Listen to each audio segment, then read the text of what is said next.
Hello everyone, in today's video we're going to be taking a look at this really neat plane that I really should have flown a long time ago, and I've been very tickled with it. But it's a Junkers F13, and this thing is a piece of history. One of the things I really love about planes of this era is this is such like we can't quite figure out what we should do with the plane sort of era, and this is just a neat little thing, and we'll just take an initial look at it. Take a look at the size of the wing versus the size of the body on this thing, and the fact that we have, let's see, no brakes. We have a very interesting passenger cabin. When you come in the back here, I mean, look at this. It's like, you guys getting on okay in there? Look at the seats. They're leather seat. Look at how squishy this thing is. Also, leg room. If you complain about leg room in current planes, you got to take a look at this thing because it's tiny. Look at this though. Look at this.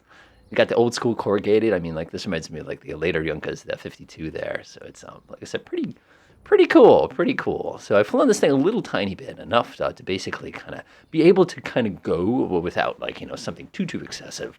So I'm gonna stop gushing here and let's get this thing going.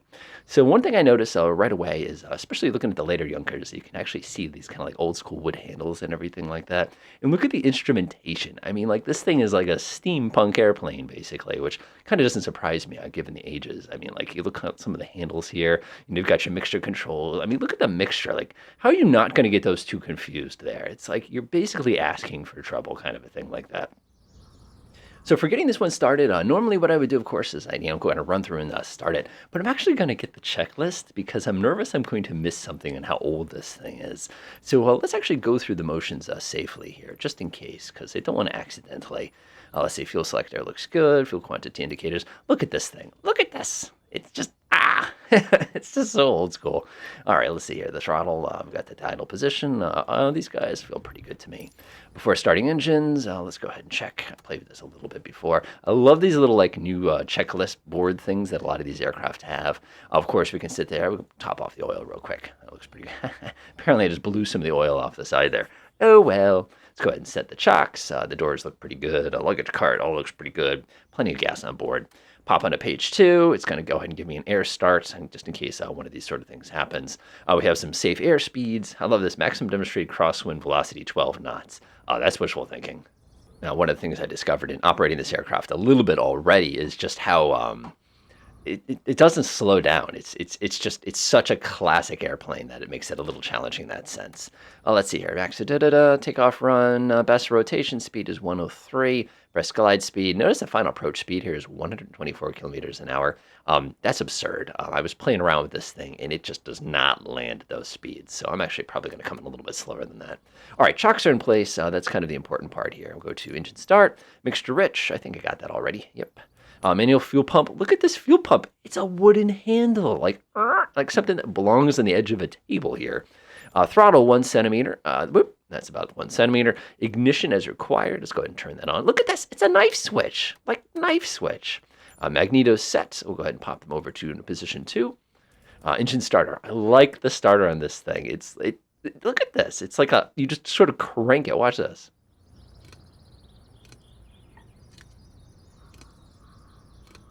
And that would be your option there. There it goes. Nice. For the record, that starts better than the Mooney that I fly. I do like my Mooney, though. All right, so that looks pretty good to me. After starting, Magneto set, a manual fuel pump. We're going to put that in the closed position. Chocks are in place. I think we did that already. We did. RPM, 1,000 RPM. Whoa! All right, 1,000 revolutions per minute, comrades. All right, oil pressure should be coming up. Yes, I do say that funny. Oh, well. Let's see here. It looks good. Oil pressure looks good. Throttle is good. All right, we can go pull the throttle back to about 500 revolutions per minute.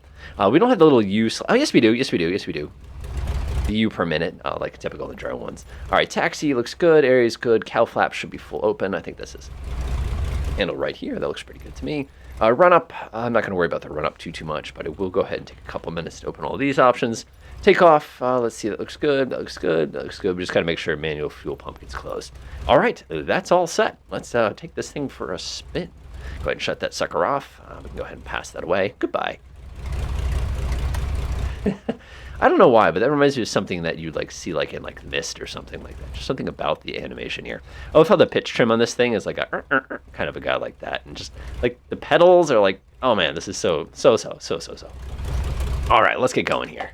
Go ahead and tap the brake. Oh, we don't have any brakes. Somebody go ahead and give it a little bit of gas here. It shouldn't take too much here. Come on. Come on. Did we remember to move the chocks? Because I bet you I didn't. You got me on that one, didn't you? Hey, get back here. All right, let's go. All right, well, one thing I love already is the sound effects on this thing. It's such a chunky plane. I mean, listen.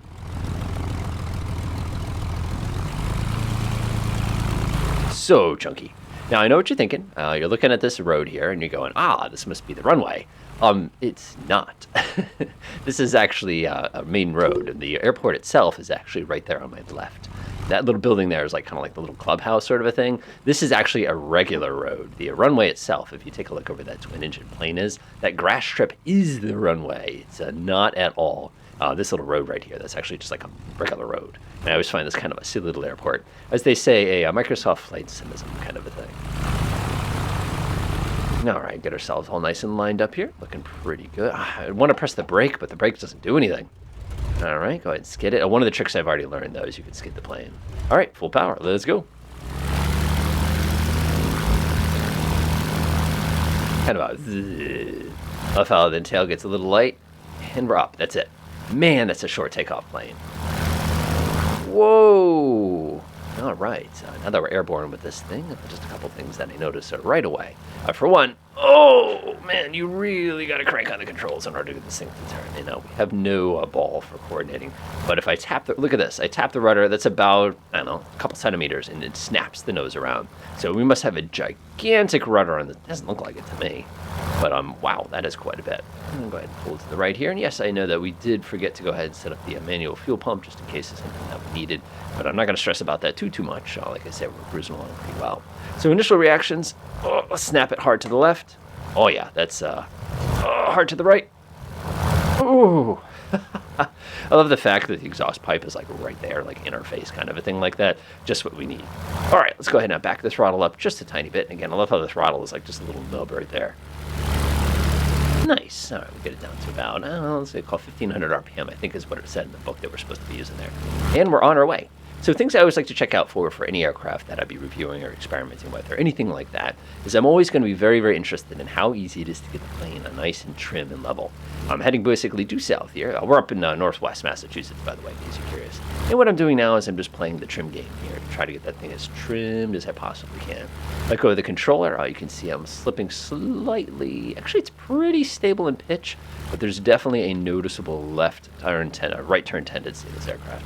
But a couple more taps of the old pitch trim. I wish the people who built this thing didn't put this window right here. It's like, am I supposed to fly like this? What's the objective here? But now that I play with the trim, we're actually really, really, really, really, really stable right now. I'm literally not touching any controls, and you can see that. And we're basically staying on course here. Nothing's going too weird. Pretty good opportunity, of course, to jump over in the other seat. Like, look at how stubby these wings are. And of course, I'm thinking of things like, let me go turn the electrical lights on.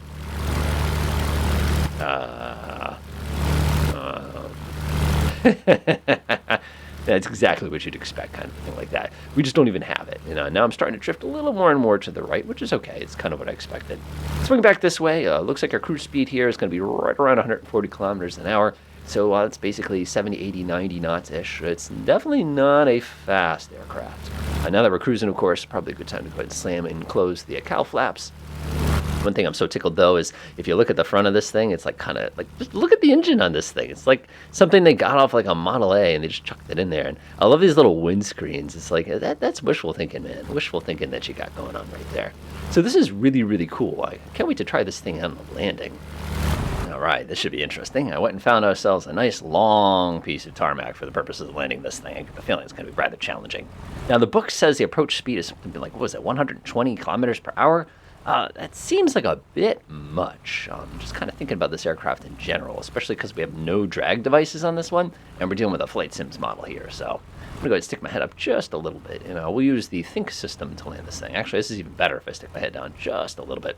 So this is roughly our speed. Like I said, about 100 kilometers an hour. It's like, let's call it 60 knots, 55, something in there as far as speed goes. So we're approaching. I've got this thing completely on idle right now, and we are showing no signs of a couple different things. First of all, descent, which I'm looking over here on the right, getting kind of an idea of what our descent rate is. And it's coming down. It's coming down. Of course, I love that like little brass. It's like something they got off of. Did you borrow all these things off of a boat? And I can take a look at the window and say pretty confidently I'm pretty high. The other thing I can say pretty confidently also is the fact that, as I'm making my approach here, we're going to make it. If I don't touch anything, we'll probably do a nice relaxing Air Force landing down there at the end. I don't recommend that. All right, let's take a look here. It looks pretty good. No brakes on this thing, so pretty classic of the era. And of course, we're on something nice and soft like tarmac. So soft, what am I saying? Nice and hard like tarmac, so this thing is not going to want to slow down. I feel like I should have to add power, but like we're doing fine. Like this is no issue at all. And also the fact that I can tap the trim like once or twice, and that's more than enough. It's not that it's fly-by-wire, but it kind of has that quality to it. All right, a couple little tip taps. One of the fun things in the real world is I've flown to this airport many, many, many, many times. This is actually where I used to learn how to land. And one of the fun things here with this one is that this little distance of like little kind of field right here that I'm pointing at, it just goes on forever. It's one of those when you're coming in here, I mean, the Air Force uses this airport, so you have plenty of room every single time you come in for an approach. And it's like, if I landed short, I'd just end up getting grass. All right, we're supposed to hit the big old 1,000-footers. I doubt I'm even going to come down within the first 3,000 feet. One thing we can try is we can try a slip real quick, see if I can suck some of the energy out of the plane. Stay out of ground effect here. That helped a little bit. All right, now we're a little bit better. We are a tail dragger. I'm guessing this is a 3-point lander kind of a plane, but man, it does not want to lose energy. It's like, I'm like stuck, like no engine power here. I told you I wasn't going to land within the first 1,000 feet. I should have probably kept that slap in. Now it's starting to get a little weak. Come on. Are we going to land? There it is. Go ahead and settle it out. I'll pull that nose up. I think we just touched wall. Come on, man. What the heck? I'm pretty confident this aircraft has more drag than this. Look at this. Look at this. I'm like hovering. This isn't a helicopter. This is an airplane. I don't know if that's realistic or not realistic, but I'm going to work with what I got here. Come on. What are you doing? All right, I think we're down now. We're down and we're pretty safe. I did not fly this plane light. I tried to fly it with some weight behind it. Okay, we're safely down on the ground. That was excessive. I don't know if it's supposed to be like that, but again, I'm kind of working with what I got here. If I let go, by the way, notice I pitch back up. We're actually, I'm not touching my controls right now, but we're still hovering off the ground just a teeny tiny bit. This is ridiculous. Whoa! I do expect to slow down one of these days. I don't know if I like that very much. Let's go grab the clipboard and see what happens if we engage the chocks. I kind of expect us to do a face plant. Let's see what happens. Parking brake. Just as a button. Oh, we have to be stopped. Oh, you guys are too clever for me. All right, then I shall use the emergency stop method here. Come on. Come on. You think like I have my throttle pushed up right now, but I don't. I actually have my throttle all the way back. And you can see this thing does not want to stop moving. Come on. Come on. Come on. Ha. So, interesting. I wonder about that a little bit. I don't know how realistic or unrealistic that is. I'm just not sure. One cool thing about this aircraft, though, is that they actually give you a selection of different versions of the Junkers. So it's actually kind of neat in here that you have that kind of default one that we're playing with. And we also, of course, have the Replica version. And take a look at this thing. This is definitely souped up just a little bit. I mean, not only did they completely update all the instrumentation on here, they gave us a GPS, and they gave us buttons. We can actually turn things on and off now, which is such a massive difference. And like I said, very, very tickled with just the fact that we can come up here, we can press the direct 2. Look at this. It's got all of our different options in here. So if I went to fly where I just flew a couple minutes ago and press enter, you can see it's just boop, just like that. Now I can go back to the map. Look at this. I have like a legitimate GPS down here. And like, of course, these little displays need to be tweaked a little bit. That's definitely something for another day. You got to come in here, change data fields. I don't know why I need that many bearings, but I can come down here and I can say GS, for example. And I'm good to go. I have my ground speed. Look at this. I have like an old school transponder. I have a carburetor temperature gauge. One thing, of course, if you look at the side, you'll notice my wings are no longer honking. They're like kind of regular wings. They're not nearly. And if I hit the flap button, you'll notice no flaps come down. But another thing you're probably going to notice is we have brakes. We have toe brakes. Look at that. All right, let's go ahead and get this thing going. All right, let's go. Now, this is basically a very, very similar version. But if you look at the front, you'll notice we actually have a radial engine now instead of that kind of a Junkers fancy engine that we saw earlier. But notice we have things like, knots. Notice we have reliable altimeters. I notice like all the switches are all included here. And this thing handles kind of normal. Like there's not a lot of drama, and I really love that nice, pretty digital display. Like you'd never think of having a digital display like that. Like manifold pressure, you can see that I'm way too high right now. One thing we don't have, of course, is we don't have a constant speed prop or anything like that. But if I want to, I can back it down to my 30 inches, kind of a 75% power point, and everything slows down naturally. The controls are much, much more harmonized. I don't have to work them nearly as hard in order to get them to turn. And it still has all the joys of the previous version. Now, if you're wondering about the back seat, you're probably sitting there going, oh, did they improve it? Yeah, they did. I have a first aid kit now. So now things are much, much safer in there. And of course, some people are going to have the game of running into each other's legs and everything like that because they're now facing each other. But like I said, it's just kind of neat that this package for 15 bucks has all these handy dandy little things in them. So you can try the fancy replica, or you can get the old school, kind of the classic version of it if you would like to do something along those lines as well. So overall, kind of a neat plane. I'm super thrilled that I picked this one up. I look forward to cruising around with this quite a bit because it's so vintage. I mean, this version is obviously not so vintage, but the previous one it's so, it's rumbly, brumbly, it's old-fashioned. I really, really enjoy aircraft like that. And, I like the whole era, kind of the golden era of flying when we still haven't figured out how to actually fly yet. We're making it work anyway. It's just, I don't know, it's always been a cool time for me. But other than that, enjoy.